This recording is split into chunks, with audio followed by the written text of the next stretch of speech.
from Joe's mom's basement, it's the Stacking Benjamin Show. I'm Joe's mom's neighbor, Doug, and I think most of us don't tell the people who are on our air quote board of directors that they're on our board. Joe, I know I'm pretty much the chairman of your board, but you've never once told me that I'm on your board of directors.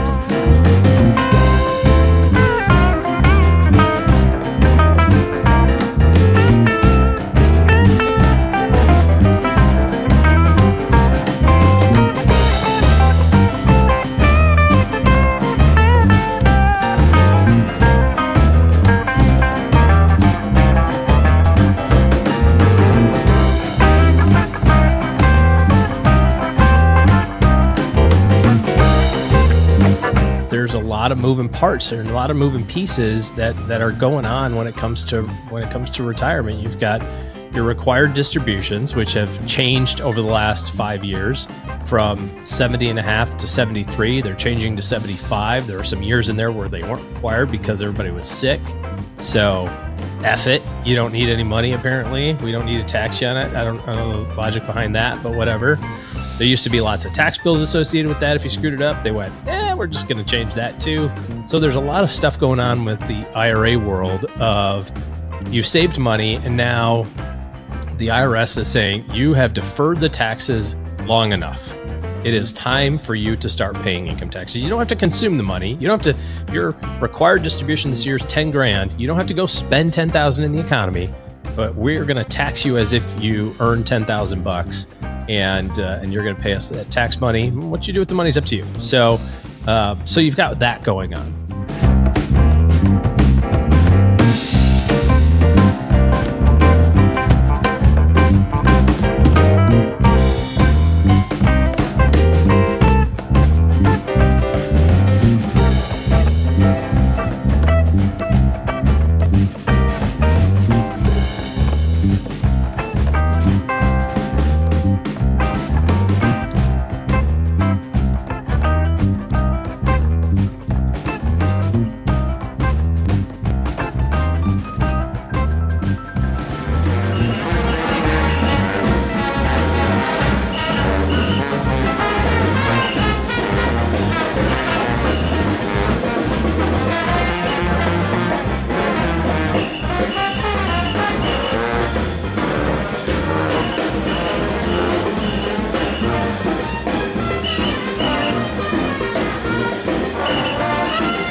That was so fun. Hey, everybody. Welcome to another episode of Stacking Benjamins Live on a Friday. We're happy you're here with us. And you're like, wait a minute, it's only Thursday.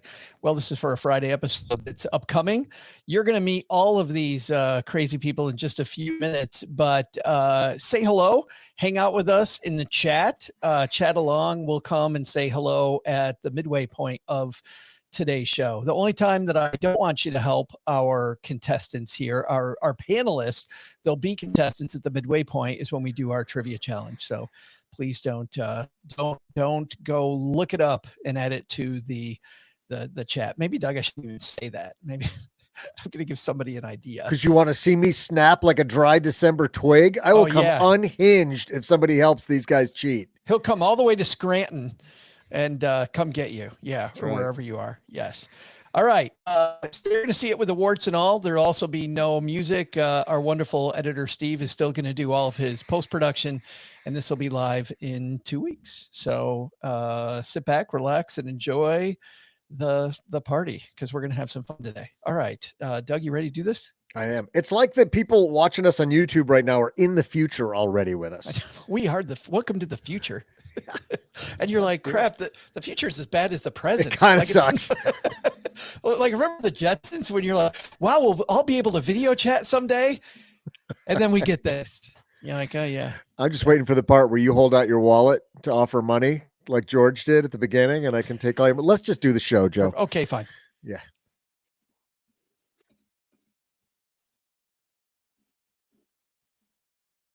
Anytime I'm ready. And action. Okay. I'm waiting for We had enough scene. delay. Suspenseful pause. This is the way the pros do it, everybody. This is the way the pros do it. All right. Doug Let's read do the it. parenthetical that said substantial pause. Yeah. Right. 3, 2, 1. Live from the basement of the YouTube headquarters. They don't even know we're down here. It's the Stacking Benjamin Show. I'm Joe's mom's neighbor, Doug, and on today's Roundtable, you'll learn why you should invest like a 50-year-old woman with the top guy sharing investing advice on the internet, Brian Feroldi. Speaking of 50-year-old women, OG will be joining the discussion. And finally, our favorite woman on the Roundtable, it's Paula Pant. But that's not all. Halfway through the show, I'll share my towering trivia question. And now a guy who calls hot dogs wieners. So awkward. It's Joe Saul-Sehy. Or we do have somebody who's coming through the speakers. Did you hear that, Doug? I did not. Yeah, somebody's coming through there. Hello, hello. Yeah, I'm hearing me.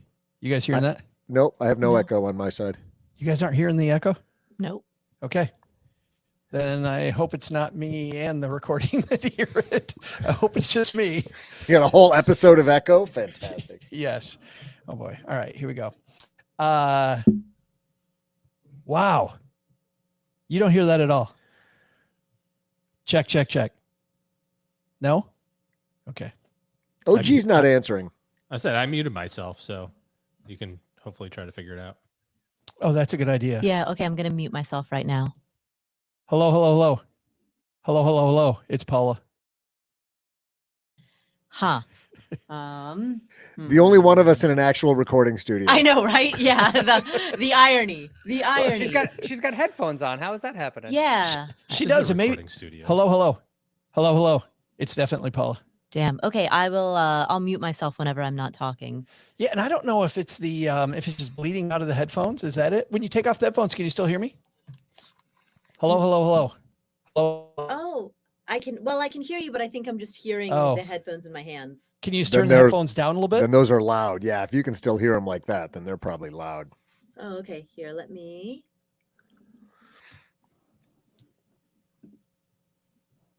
Yeah. Yeah, when you're I right. t- That is when I tell probably you what's guys that happening. you get to see all the parts. They don't realize this all happened on like 30 Rock and Parks and Rec. All the same stuff happens. You just don't Okay. get to How's see this? Check, check, check.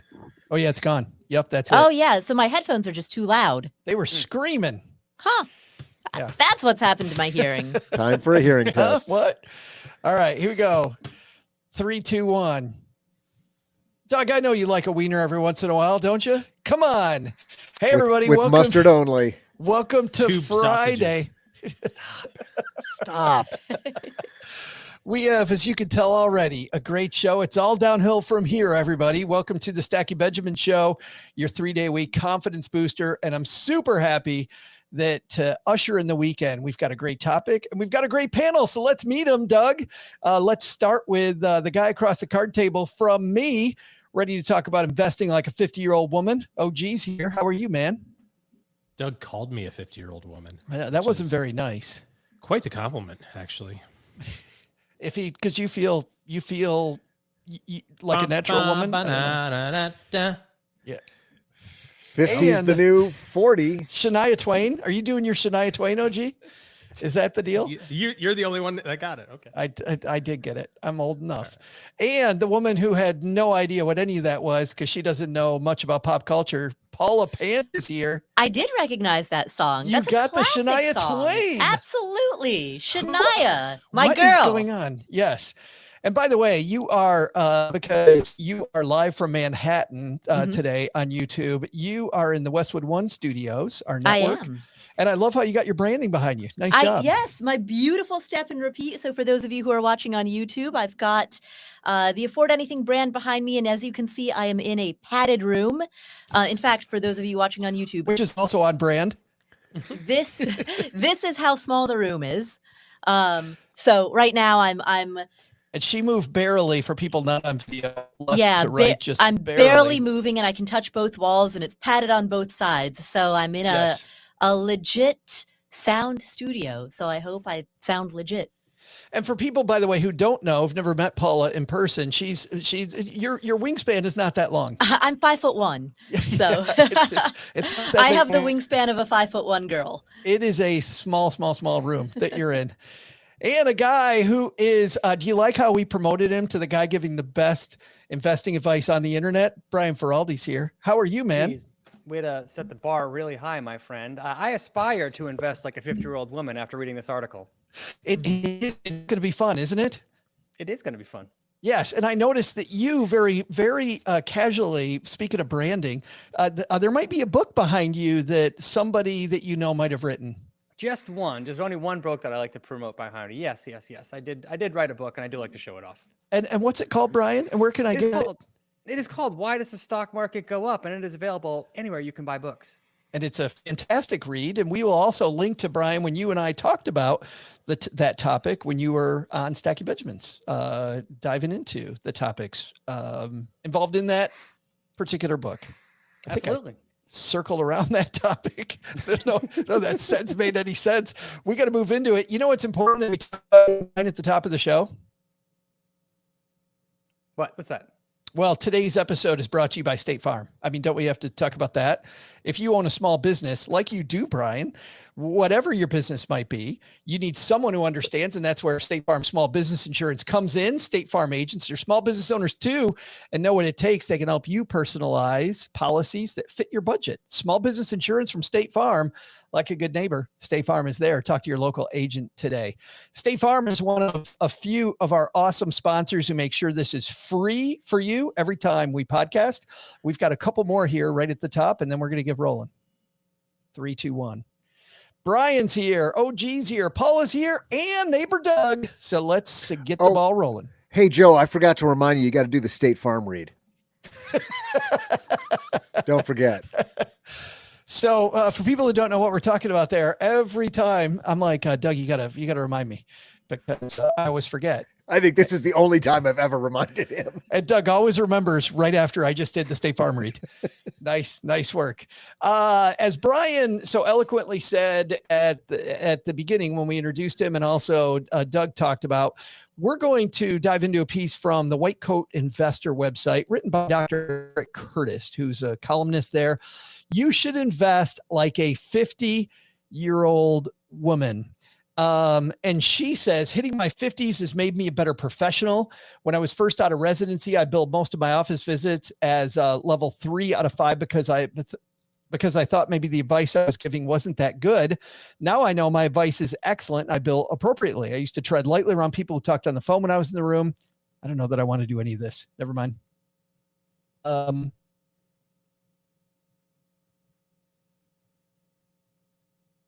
going to skip all that, Steve. All right. 3, 2, 1. Let's dive into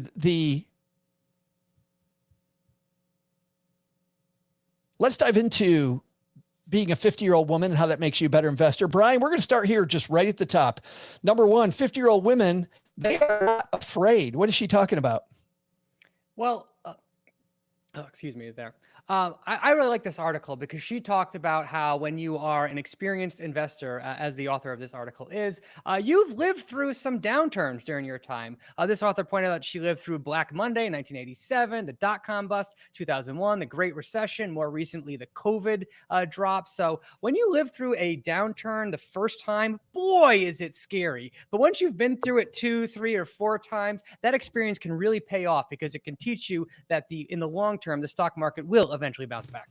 Is it kind of dangerous then, Brian, that really, besides the little blip down and up in 2020, we haven't had much? I mean, the last decade has been pretty golden for us. Does that mean maybe a little sweat for some of our younger stackers out there?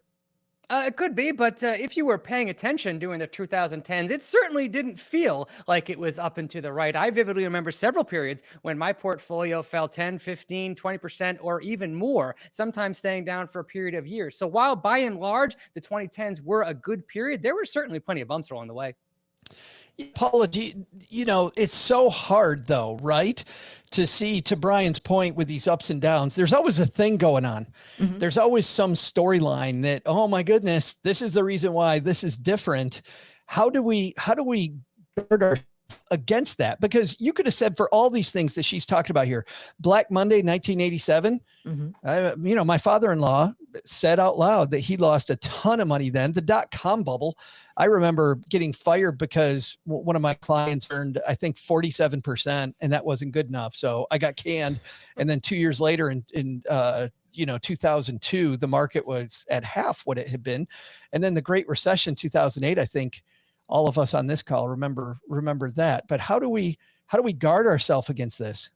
It's tempting to always think, but this time it's different. And I think being a student of history, being someone who actively, even if you didn't personally experience it, someone who actively studies investment history and is aware of the dot-com burst and Black Monday and all of the calamities before that, can help frame whatever is happening now into a wider context.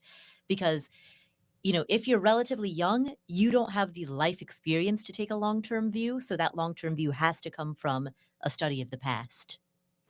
Oh, gee, though, it's still, I hear what Paul is saying, but still every one of these times is different, right? I mean, it's very easy to say, but this is different because each of these downturns, it was different.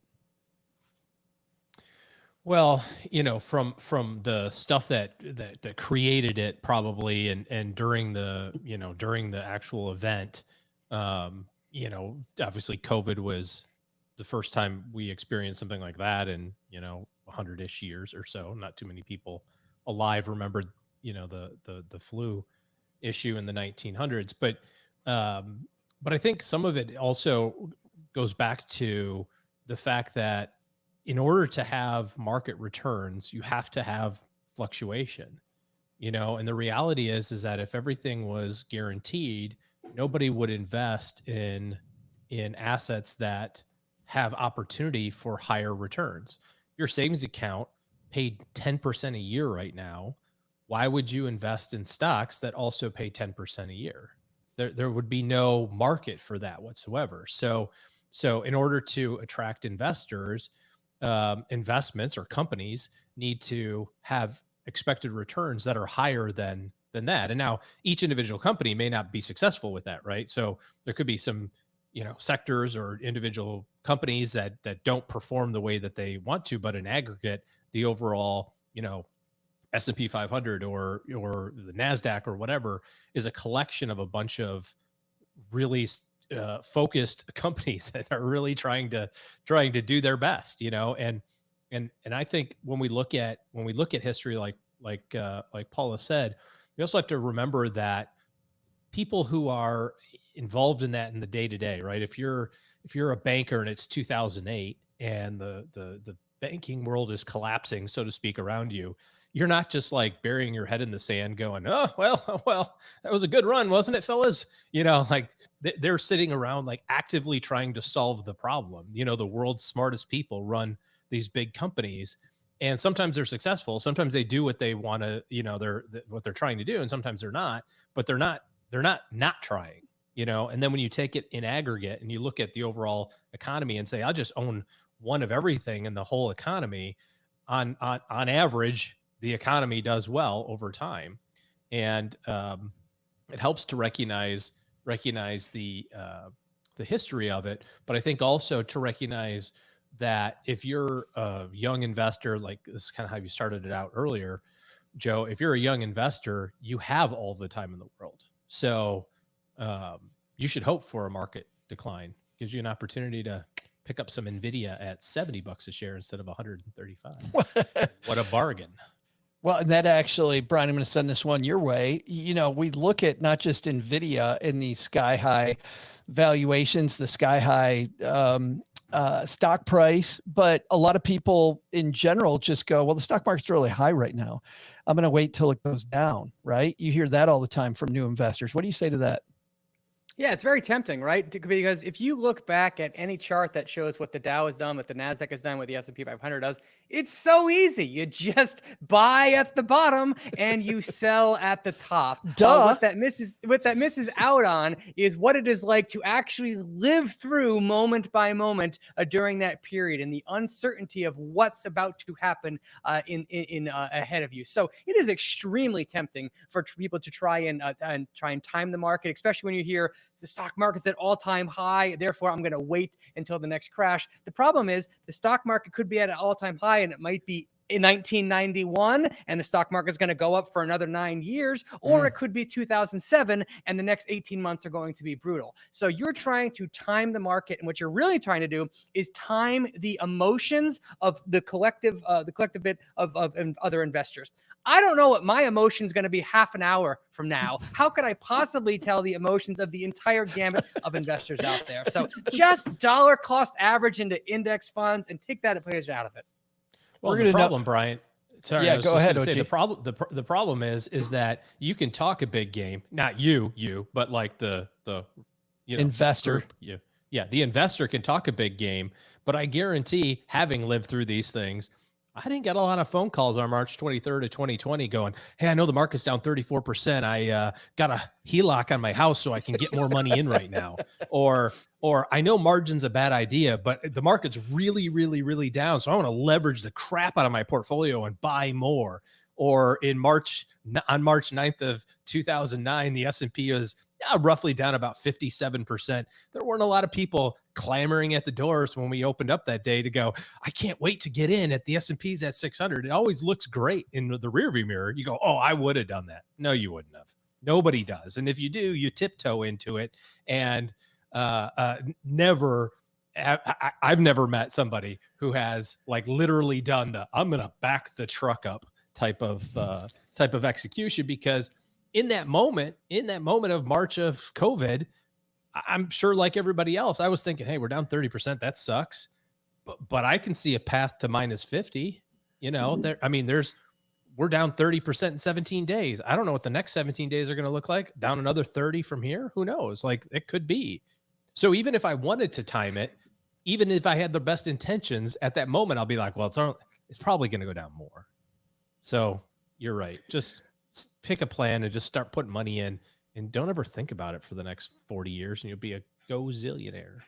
I tell Joe's mom to back that dump truck up all the time.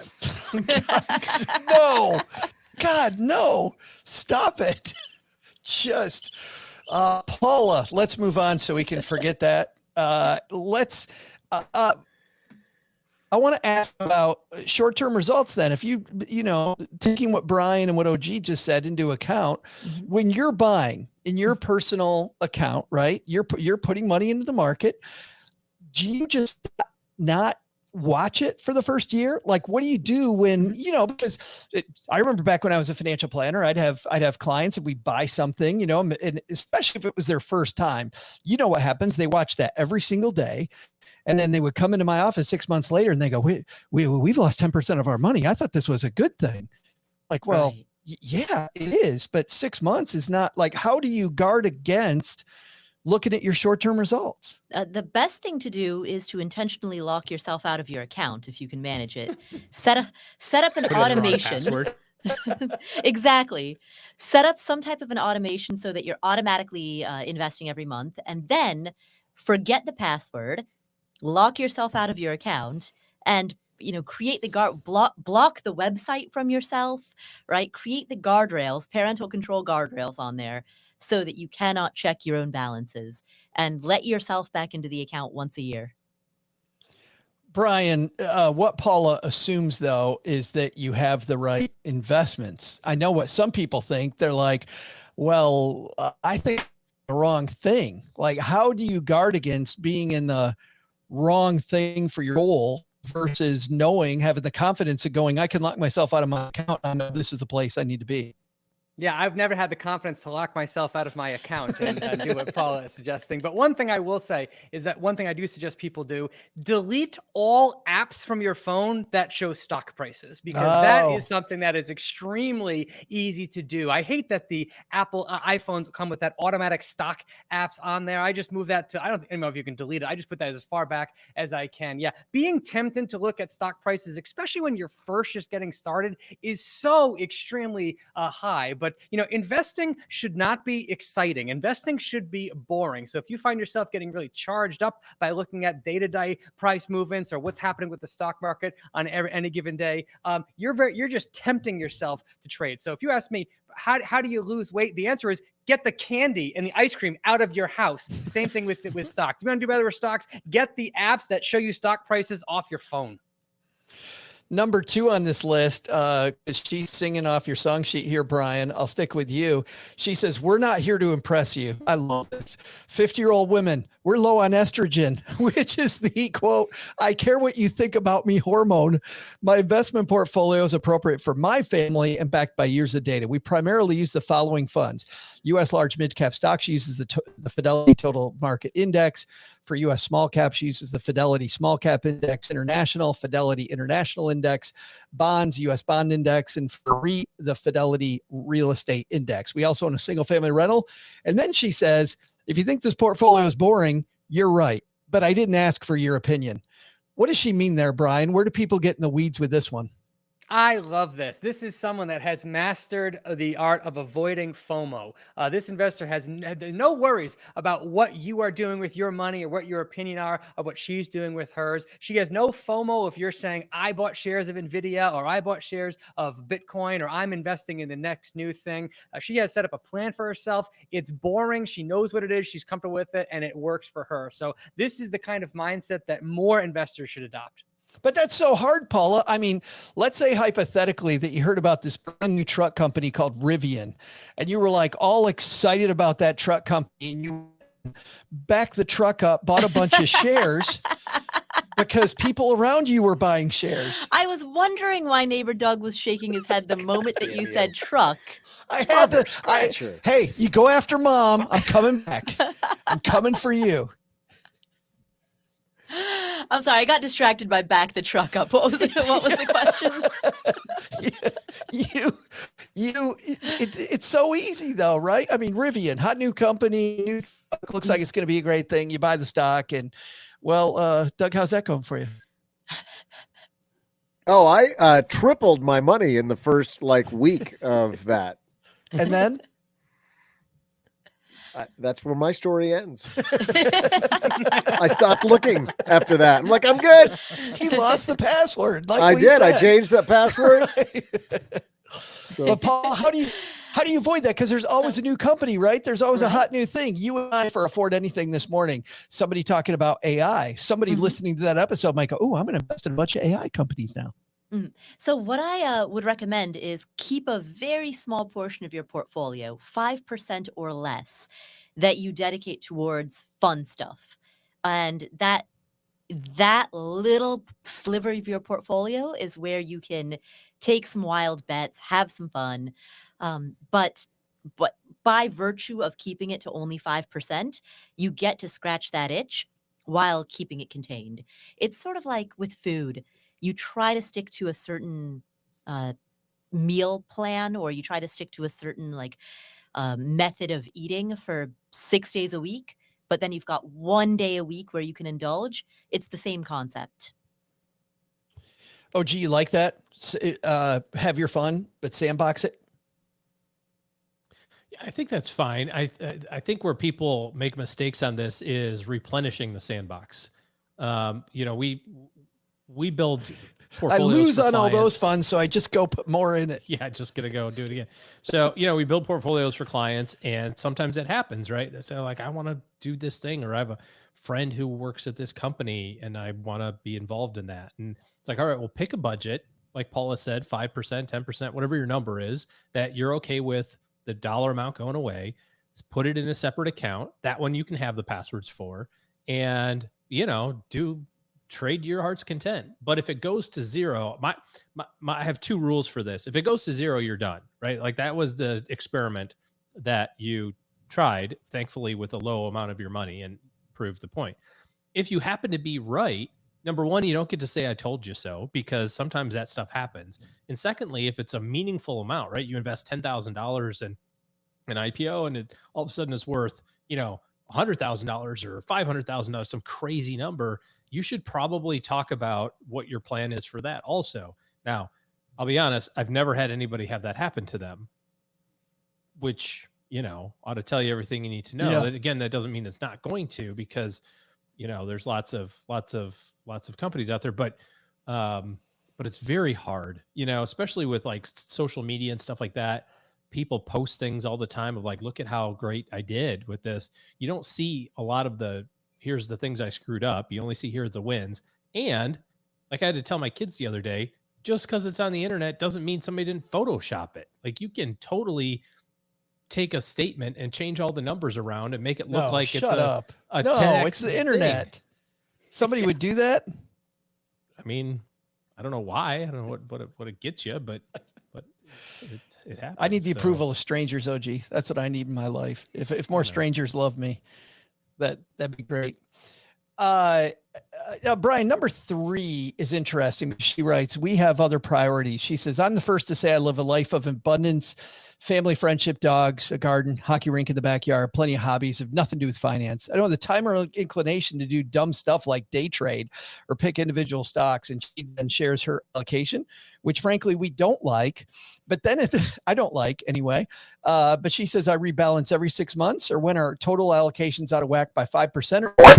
Research on optimal rebalancing strategies agree with me. If you still think I'm wrong, reread number 2, which is I don't care, right? But I think the bigger point she makes is around this lifestyle thing. We have had several conversations with this good friend, Phil Town, Rule 1 investing, right? He picks individual stocks, Brian, something she calls stupid. He does it very, very well. He is public about his track record. He will tell you that he spends less than 15 minutes a week actually on his portfolio. You're another guy like Phil who is known for investing and teaching people how to invest. I think people think it's time intensive. How much time do you spend on your portfolio on a weekly basis? That's hard to say, because when I was first learning how to invest, it was something that I was interested in.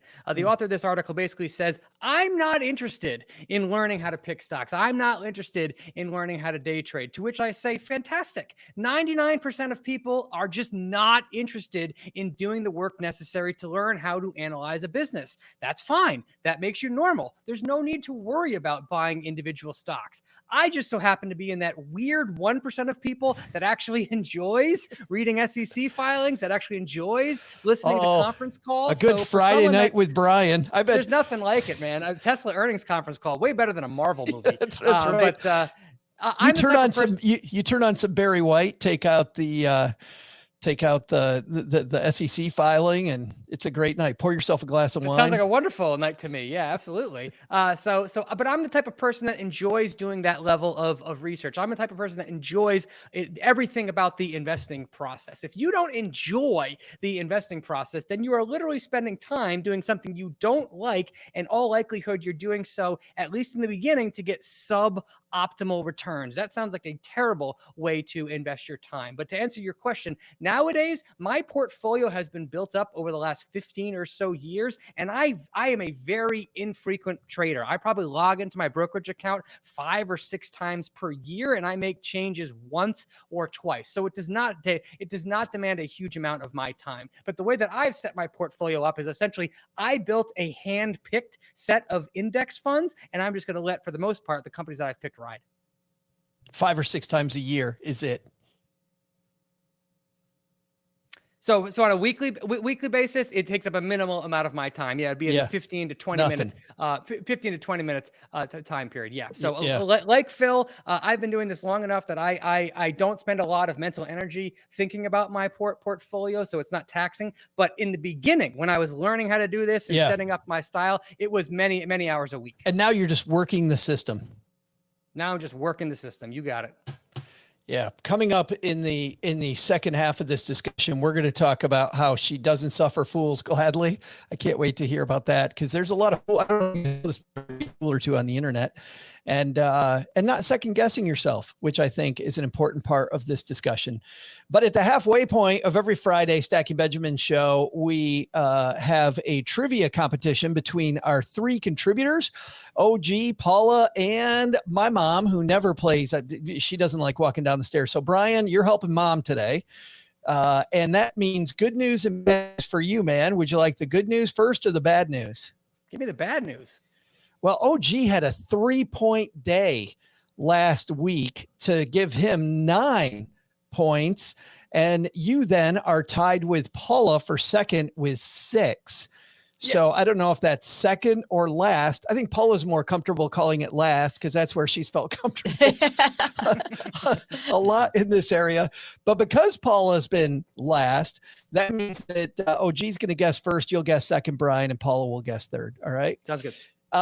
And we need, though, to know what the question is. And Doug, when you were talking about wieners earlier, maybe there's some, I don't know. Let's see what the trivia is all about. Foreshadowing? Hey there, stackers. I'm Joe's mom's neighbor, Doug. July 4th is next week, and you know what that means? I'll be making my famous spiked hot dog water again. Yeah. Last year, it went so fast, I didn't even get to watch anyone enjoy it. I mean, it practically disappeared the second I put it in the refrigerator. I better make 2 batches this year. Speaking of things that are distinctly American, on this day in 2005, architect David Childs revealed his design for what was first called the Freedom Tower, now known as One World Trade. I wonder if he built like a tiny version of it for the presentation, you know, like you see architects do in the movies. I always wondered what they do with those things when they're done with them. I bet they donate them to a local ant farm. How cool would it be if you're an ant and that just shows up in your neighborhood for free? How Get to live in awesome a- would that be? Get to live in a skyscraper. Take the penthouse right out the bat. Anyway, today's trivia question is, what is the total height of the One World Trade building, including the antenna? I'll be back right after I finish boiling all these hot dogs I got at Costco. 57 down, 43 to go. I think they might have been already boiled when you bought them for $1.50 each, Doug, but to each his own. Yeah, what am I going to do with all these soda cups I got? OG, you are first up, man. The One World Trade, including the antenna, how tall is that building? I mean, could you pick a question that's more Paula centered than how tall is the building out your window, Paula? I was going to say it's literally like a 6-minute walk. And if I'm of course in a padded room, as we established earlier, but if I were to just step outside of this room, I would be able to see it. You can eyeball it. Just Yeah. kind of, Like, do one of these things. Exactly. Oh, I have absolutely no idea. I don't even know, like. Oh, see, we thought, Doug, that he would know this one in Right off particular. the bat. We Yes. designed this question around you, OG. We totally designed it around you. How? What do I know about the Can't tell you. World Trade Center? Okay. Let's see here. It is it's a story is usually like what, 10 feet, give or take? Like a 2-story building, 20 feet, 3 story building. So how many stories is that? They also have another big building in like Central Park or something, right? Like a big residential building that's like this giant monolith. Yeah, they do on Billionaire Row. Taller or shorter than that? I feel like there's probably 100 to some odd floors. The Sears Tower, is that the one that's in Chicago? I feel like there's 100 floors there. So that would be The Willits. Now it's the Willits. No, it's not. It isn't the Willits anymore? It's always the Sears Tower. I don't care what name they slap on the front door. Yeah, just like we're not saying Verbo ever. Right. yeah. VRBO. I'm gonna say it's could there be some symbiology in there too? I'm gonna say 2001 feet. That just popped in my head. 2001. It's gonna be too feet. high, I think, but that would be some sort of symbolism, right? Brian, what do you think about that one? Do I think about his guess or do I think about my guess? Well, his guess. You think it's too high? He thinks it might be too high. That's that would be well over a quarter mile in the air. So I'm thinking that's a little optimistic. Okay. And I would say I'm going to say 1,244 feet. do you want to dissect that for 45 minutes like OG did? Well, based on the Willett Tower, I think that's roughly 100 stories. I don't know if it's as tall as the original towers were, but those I think were 110, somewhere around there. So I'm thinking something like that. But it has a big tower on the top, so I added 100 feet. Yeah. To that. So we got a symbolic 2001 from OG to represent 9/11. The Space And Odyssey? Oh, sorry. Yeah, that's right. And then Brian has and Mom 1,244. Paula, where are you going with this one? Whew, well, when I consider the height of the tall buildings in Kuala Lumpur and contrast that with the Shanghai Tower, And then this there's the one Burj time in Dubuque, Khalifa. Iowa, I went into a department store. I think Brian's is probably correct. So my only decision is, do I take the over or the under?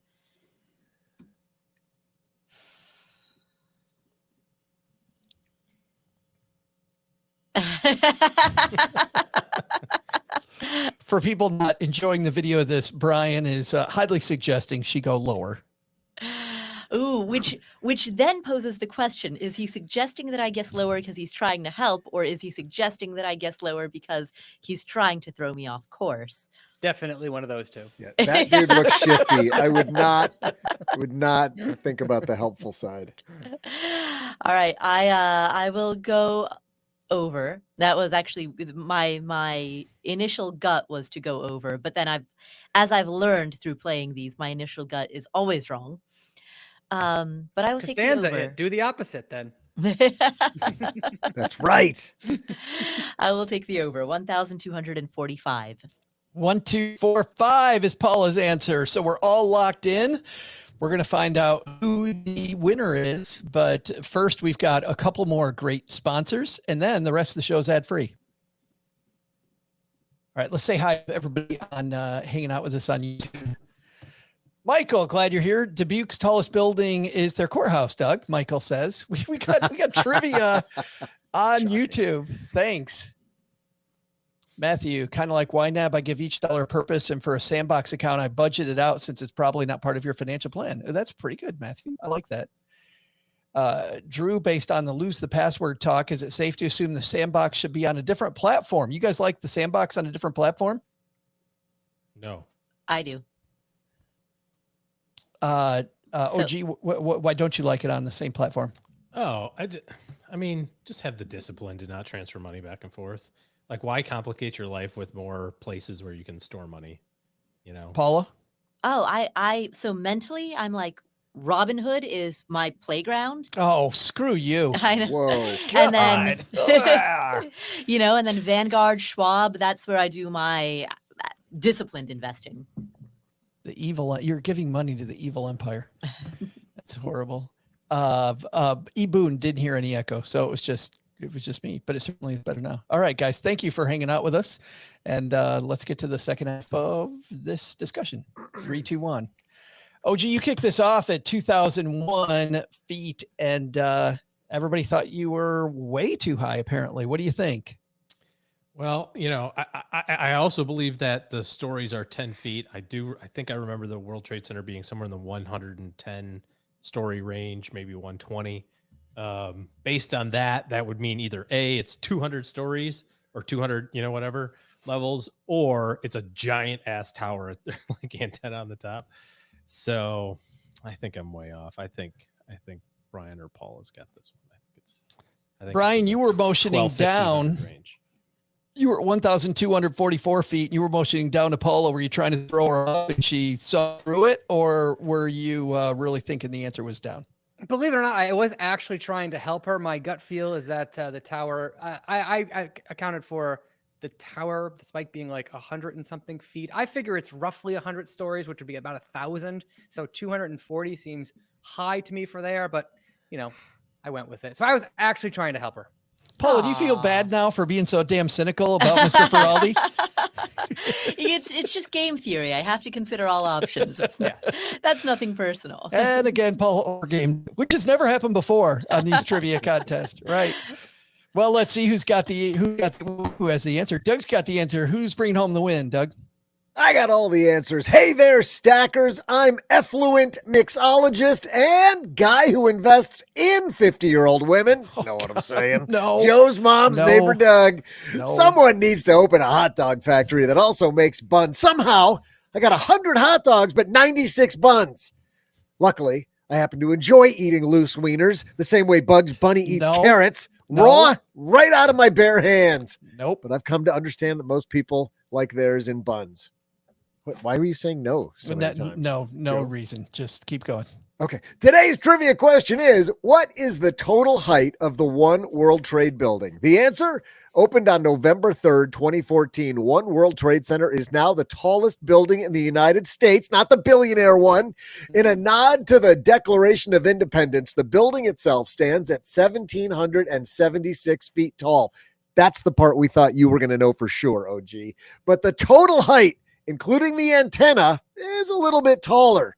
OG was over by 209. Brian Mom was under by 548 because One World Trade Center is actually 1,792 beautifully reflective feet tall, which means, astoundingly, Paula is our winner. No. Well No. Do your math again. Wait, Paula's not our winner. I know, but I just kind of wanted to give her one once in a while. I mean, she's been hanging out way down there. Sorry. I like how she was going to let you do it too. I was like, okay, 1770. I was like, that seems pretty close to 2001, but Yeah. Oh, stupid OG. So I was right on the again. symbology part. Is that right? You were. I just the wrong. And the way we tried with OG was we thought you were going to go first and say 1776, and that's why we added the antenna. Yep. And you went 2001 instead. So nice job, though, everybody. Good work. I knew it. I was just kidding. I just OG's becoming like the Yankees. He's like the evil empire that you hate to see win. I did 10. He's up by 4. Brian, how could you let that happen? Unbelievable. Apparently, I was pretty close on the stories, 104 stories, but the stories in this building are apparently like 17 feet tall. Apparently, Way off on yeah. that. Crown molding on every single one. I don't know. Yeah. Back to our piece in the second half of today's show. Second half is brought to you by depositaccounts.com. When you go to deposit accounts by LendingTree, you'll find that brick and mortar bank that you've been doing all your banking at, not best in class. When you take a look at depositaccounts.com, you'll find that, well, and we just did this piece just a couple weeks ago about how important it is here while interest rates are still higher than they were to get your emergency fund running. National average on a savings account right now, 0.52, 4.97 if you're in the top 1%. Huge difference between being in the top 1% of savings accounts and the national average. Go to depositaccounts.com where you can compare, ditch, switch, and save. All right, let's dive into the second half of the show on investing like a 50-year-old woman. We got a couple more pieces here. Number 4 here, Paula, we do not suffer fools gladly. She says, a male colleague once promised to share with me his, quote, curriculum for teaching women to breastfeed. Oh, God. What could go wrong there? Despite Best the episode fact, ever. despite the fact I've spent more of my life breastfeeding than he spent in medical school. Not financial, obviously, but I added him to the gallery of people who tried to give me unsolicited, unwarranted, and incorrect advice. Obviously, we get that, Paula, when it comes to financial advice, right? I mean, there's fools all over the internet. Why are we looking at stock for our financial advice? You know, one of the best pieces of advice that I heard once was someone said, don't take advice from anyone who doesn't have the results that you want. And that applies, that's domain specific. So there might be somebody who has results that you want in the world of finance, and you would take financial advice from them, but you wouldn't necessarily take health advice from them, you know, and vice versa. And so I think with regard to not suffering fools, and with regard to all the cacophony of terrible advice that's out there, not just on the internet, but around the water cooler, at the bar, like in casual conversation, there are a lot of uninformed people who speak with overconfidence, unjustified, unearned confidence. And the way to be able to cut through that is to just ask yourself a very basic question. Do they have the results that I want? Number one. Number two, if so, have they sustained those results for a prolonged period of time? Right? And those two questions can help identify who is actually worth listening to and who's not. And she has a sentence here at the very end of what she wrote, at the very end of point number 4 about not suffering fools, that I thought was brilliant, where she says, "I no longer mistake overconfidence for competence." And neither should you. Yeah. Brian, you're a guy online. I see you online giving financial advice all the time. How do you distinguish from people that are the people you might want to follow, like maybe a Brian Feroldi, and some of the other crazy advice you get there, like take your 401k, rip it all out, and start flipping houses with that money, which is one I saw a few weeks ago. Is that what I should start doing? I haven't tried that strategy yet. Is that a good idea? Only after you buy the course first, Brian. Right, right, exactly. Well, in that case, here's my credit card. I totally agree. Everything with Paula just said. You really have to figure out, does the person you're listening to actually have the result that you are after? And for me, when it comes to financial advice, I don't listen to anybody give it financial advice until they have proven to me that they have taken their advice through the bear market in whatever period that they are talking about. Everybody looks like a genius in a bull market. Everybody looked like a crypto genius when Bitcoin was going straight up. How did those people act during the recent bear market when it fell peak to trough like 70%? Or conversely, if you're in my space, if you're an individual stock investor, how did you survive 2022 and 2023 when so many stocks that were just straight up in 2020 and 2021, everyone was bragging about their results online?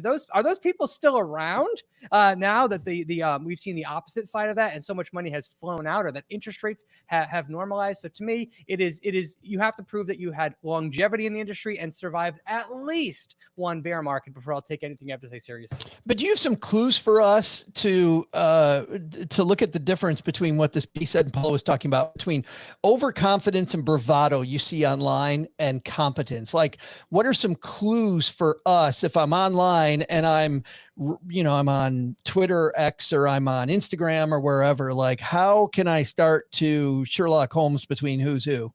Yeah, to me, the best people that are the best communicators talk in simple language, and they explain things as simply as possible. You should be able to watch some of their content, read some of their content, and understand everything that they're talking about, even if you're not an expert on that field. But if they bring in terms that you've ever heard of, or they try and talk about really complex strategies that you should follow, that to me is a red flag. Red flag number 1. OG, I know you don't spend a ton of time online specifically for that reason, but you've been in the financial planning game a long time, right? You hear people, hey, I'm going to use this person because they don't charge any fees. That's the one that I love. They don't charge any fees. No, they're doing it because they just like people.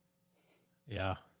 You remember the old days of like, the closing techniques? Remember those? The sales managers at our former place would teach. My favorite one for that was, so you go through the whole thing. So like, okay, you're gonna build a financial plan, and you're gonna manage the investments. And you're gonna help me pick out all this stuff. And they go, yeah, they're all gonna do, and it doesn't cost anything. They're all gonna do all of that for less than the cost of this marker. And you'd put it like right down in the center of the table. I think, I like what Brian said about, thinking about advice and how long that's been going on. For me, I think about congruency. For whatever reason, like is it a BS meter? I'm not sure exactly what it is here, but for some reason, I've been blessed with the congruency meter, I guess, and I think I can listen to somebody or, listen to a podcast, whether it's about money or it's about something else. And then, 2 years later, hear another podcast by that same person. And it's a completely different strategy or different story altogether. That doesn't mean that you can't change your mind or learn new things and have a different approach. But, I'm thinking about this person that was on YouTube, did a bunch of YouTube shorts, and I despise the one person YouTube thing where they like pretend they're two different people. Like, oh, can I get a table for a restaurant? Oh, of course you love can, that. sir. I my totally love it. so That's like one of my favorite Paula. styles of video. Yeah. First Robin Hood and now the worst videos online.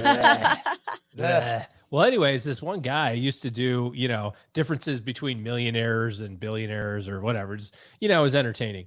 But for some reason, he's pivoted 1,000% into schlepping annuities. Like it just like literally went, you were talking about 401ks and I was thinking, oh, are you going to talk about this guy who just says, you should never do a 401k, you should just put all your money in annuities because index annuities never go down. They never work. So to me, I just found like this incongruency there that, I can't watch his stuff anymore because it's just, it's like whatever's hot today. You know what I mean? Like if you're a real estate investor, Paul is a real estate investor. Paula, you know so much about real estate. You haven't changed your tune on that. You know what I mean? Like that's your expertise. And that's what you're not like, well, real estate was great during the 20 teens, but now it sucks. And let me tell you about Ethereum and how great it is. It's like, it's like all of a sudden the whole thing is a different, you know what I mean? Like that would be really off-putting for somebody that's followed your stuff for a long time. Now, if I wanted to learn about whole life insurance, I probably don't do it with Paula Pant. Like that's okay. That's not your thing, right? There's probably somebody who does that.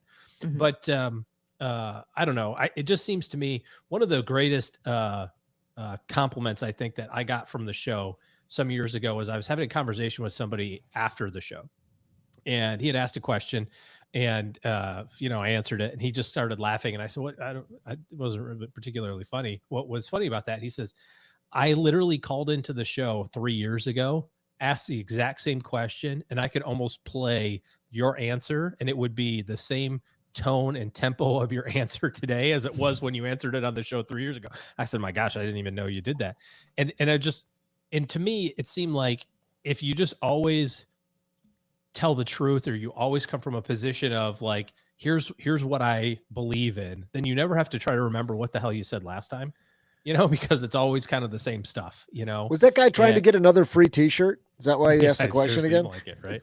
Sure seemed like it. But I don't know. I think congruency is the biggest thing here when it comes to, online counsel of any kind.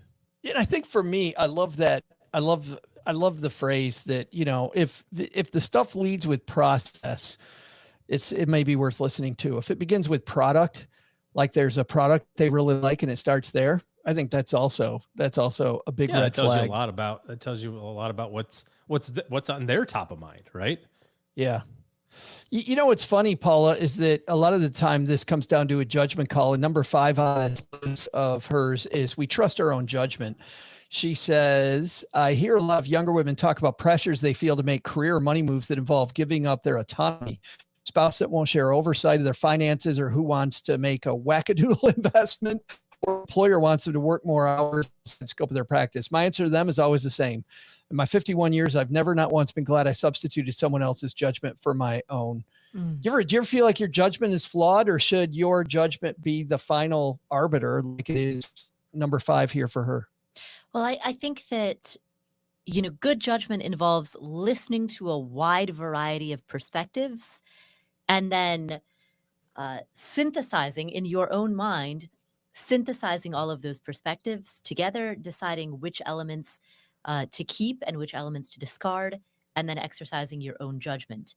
But in order to do that, you need confidence in your own judgment. And what she, I think, is talking about in this final point is that so much of the time, young women do not have confidence. They receive messaging, social messaging that really chips away at their confidence. And it takes decades, literally decades, to be able to unlearn that and to be able to trust themselves. And so, as she highlights, one of the advantages of growing older, especially as a woman, is you do grow more confident in your own skin because you realize that the people who were speaking to you authoritatively or the people who were speaking to you confidently, which you once mistook for competence, was actually just other people speaking authoritatively or confidently. That wasn't an indicator that they were actually more competent, and oftentimes they were not. And you see example after example of that over and over, and you see example after example of times that you've been burned by virtue of giving up your own autonomy, and slowly, after enough of those lessons, you do start to trust yourself more. Exactly. Well, I think that you're right on with young women. Young men have issues too. You look at more young women go to college now than men. Women tend to have higher grade point averages than men do, and you see the lack of confidence in young men too is difficult. Brian, in your journey, there was definitely probably, I mean, I don't know how confident you were out of high school. I wasn't certainly very confident, but how did you gain the confidence to know that, you know what, my judgment's probably right on this? Are you guys familiar with the Dunning-Kruger effect? I assume, which is when you first start out with something, you think you learn a couple of the basics, and your confidence in your skills just skyrockets, and then eventually the market smacks you in the face, and then your confidence in yourself absolutely plunges. I didn't know crap. Yeah. And then slowly it builds back up. I think what she's alluding to here is that she has gone through the Dunning-Kruger effect, just like I did when I was a new investor. And for me, I think that what she has done is she has proven to herself that her decisions and her investing style works. It works for her. An important thing to know about investing is nobody has your interest in heart more than you do.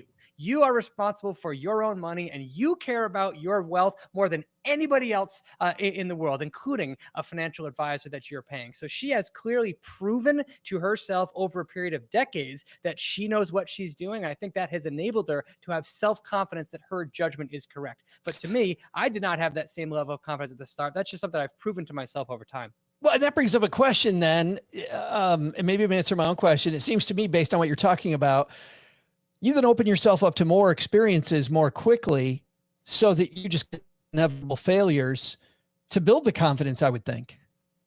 Absolutely. Yep. I failed a ton in the beginning, and I still don't have everything figured out. I've made investments in the last 5 years that have lost me a bunch of money, but my overall portfolio continues to move in the direction that I want to. So like anything, just experience gives you confidence that what you're doing actually works. That's the last time you're on the show, man. We had you here because we thought you knew everything. There you go. Who was going to carry this thing, Brian? Come on. Does it help at all that I didn't buy shares in Rivian? Oh, throw right across the round table. Yeah. Okay. Buying that got him. It's the not selling. That's what really. The buying was actually well timed. The not selling part was really poor. Which buy and hold investor. You got to be right twice when you play that game. You got to be right on the buy and on the sell. OG, which brings up one more thing here about confidence, which is, Brian talked about failing, right?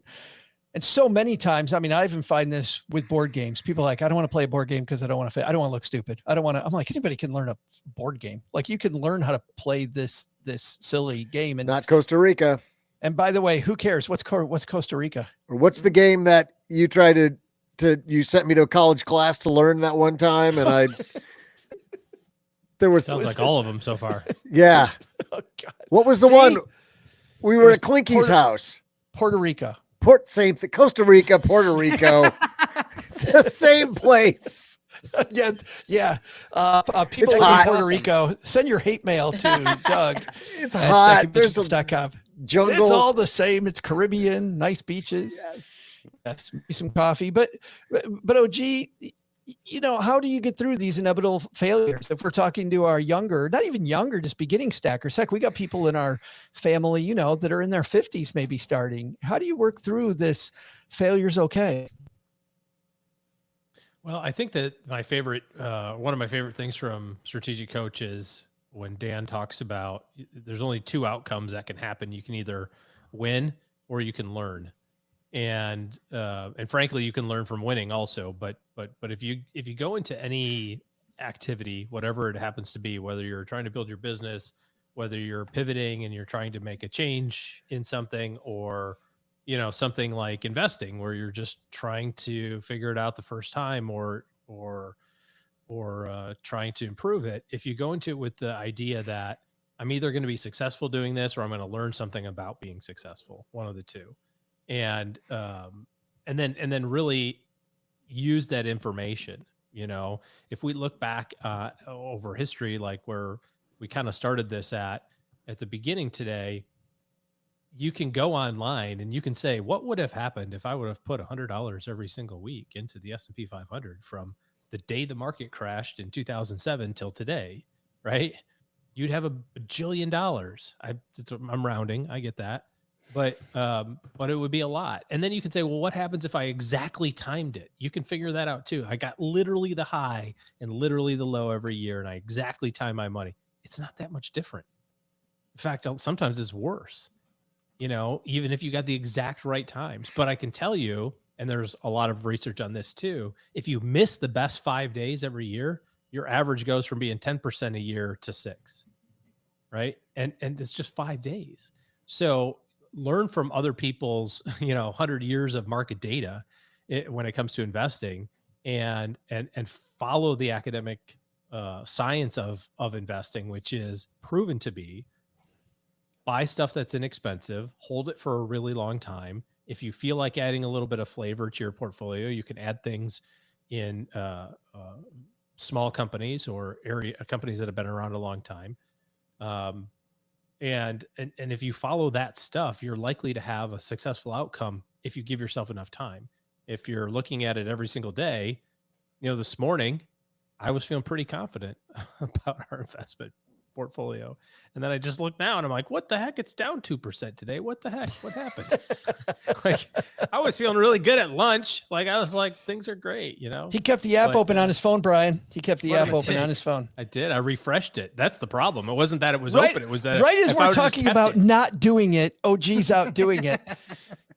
You wonder why mom hides a cookie jar, Doug. Today was my day to check, maybe it was the summer solstice as we record it. So, hey, by the way, one last question that I don't know if anybody else caught this too. You went through that closing technique where you're like, and I will do that for the price of this pen. I don't understand that close. No, I'm saying they would do it for less than the price of this pen. So they're going to do all this stuff, right? Oh, yes, for nothing. The guy that's doing it for free, right? He's going to do this. He's going to do this. He's going to do this. He's going to do this. Yes. Yes. And meanwhile, their nose is growing and growing and growing like Pinocchio. Yeah. Because they're making tons of money. You just don't see any. Circa 1990. It was so bad. I remember the old Ben Franklin close. They tried to teach me. Remember that one? Oh yeah. Yes. Brian, what are all the reasons you should? Ben Franklin would think about all the reasons you should do this. All the good things and all the and all the bad things. And so let's do that right now, shall we? Let's list out all the reasons why we should and all the reasons why we shouldn't. I'll start off and I'll put one on the negative. You put without the negative. Then what do you like? And you make sure there's like 50 of those and 3 of these. You're like, well, Ben Franklin would do it. Yes. Oh, I just want to press hard 3 copies. I'm pretty sure that's the close you used on me, Joe. Look at the to buy Rivian, and you did. I know. You just never sold it. Yeah. I think that's going to do it for today. This is a fantastic piece. If you'd like to read the entire piece or send it to a friend along with telling them that they should listen to this wonderful panel that we had today, we'll have it in our show notes at stackingbenjamins.com. Let's find out what's going on where all of you are this pre-Independence Day weekend. OG, you getting the fireworks ready? I don't do that. I have other people do that for me. I kind of like all my digits right where they are. So I supervise from the shore. And I go, more, launch more. Roll them around a little. Right. Yeah. You know what? I can't wait to take over. I don't know if this will start happening in little towns where you typically are, OG, and for 4th of July when you're up at the lake up north, but drone shows are freaking amazing. Yeah. I'm not kidding. You're waiting for the joke. I can't wait for fireworks are boring. We've seen them all. There's the whole Fort Sumter thing and, bombs bursting and then all that stuff. We're past that. We're done. I want the drone shows with the 3D dragons flying around and rocket ships taking off. Did you just say, who cares about patriotism? Give me dragons. No, it's and time to just rockets. upgrade our patriotism. You know how many cool, like patriotic type I'll use OG's word from earlier, symbiology. Oh, How much you can, it's not even a word. How much you could do with about 300 drones in the air. These things are awesome. Paula. I don't know where to go from there. I don't know either. So tell us what's happening at a right now. On the Afford Anything podcast, we have a number of great guests, including Brian Class. He talks about chaos theory as it applies to your finances. Really, chaos theory as it applies to life. That's on Spotify, Apple Podcasts. It's on the audio version of the Afford Anything podcast. Meanwhile, over on the YouTube version. Oh, YouTuber. Yeah, exactly. So, the Money Guy show. Yes. We aired an interview with the Money Guy that Brian is a Preston. YouTube exclusive. So we've got kind of a, depending on if you listen via audio or watch via video, we've got special stuff just for you. Oh, so you got to listen to both. Yeah. Watch one, listen to the other. Or listen to both to get treated with both. The Money Guy, Brian Preston. Never heard of him. No, who is he? Yeah. What a great guy. Actually, what's funny, Brian, is that's where I met you, was at a breakfast with Brian Preston. Mm-hmm. He's a great dude. I've been listening to his podcast for over a decade. Such a nice guy. Just a great guy. And he just launched a new book, Millionaire Yeah. Mission. Just I've read it. It's quite good. Great dude. Fantastic stuff. Brian, thank you so much for joining us again. Every time we get to do this, it's great. And you and Paula and I were at Craft and Commerce recently. Yeah. So should we talk about that? Should we talk about, you may have an awesome newsletter that our fans might like. Sure. My newsletter is called Long-Term Mindset, which is the name of my financial education company. It comes out every Wednesday. It's just like 5 short pieces about that encourage you to invest with a long-term mindset, hence the name of the company. So yeah, you can sign that right up for that on my website, longtermmindset.co. Easy for me to say. Longtermmindset.co we'll link to in the show notes as well. And it is a fantastic read. By the way, your company, does your company have 3 owners? It does. Yeah. 3 of us. Yep. And we have very strict hiring criteria for becoming an owner. Yeah. The first name has to be Brian, and you must be a stock market investor. I was with your partner, Brian, and you, and we were standing with a foamy beverage in Boise, and the other Brian comes up and uses this last name. And you guys explained to me that you have to call each other by last names because you can't say Brian.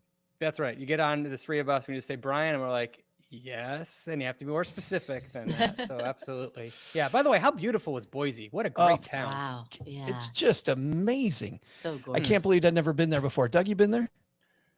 Feels just like California now. Oh, Boise it's beautiful. It is beautiful. Clean. Everyone is so friendly, like incredibly great. friendly.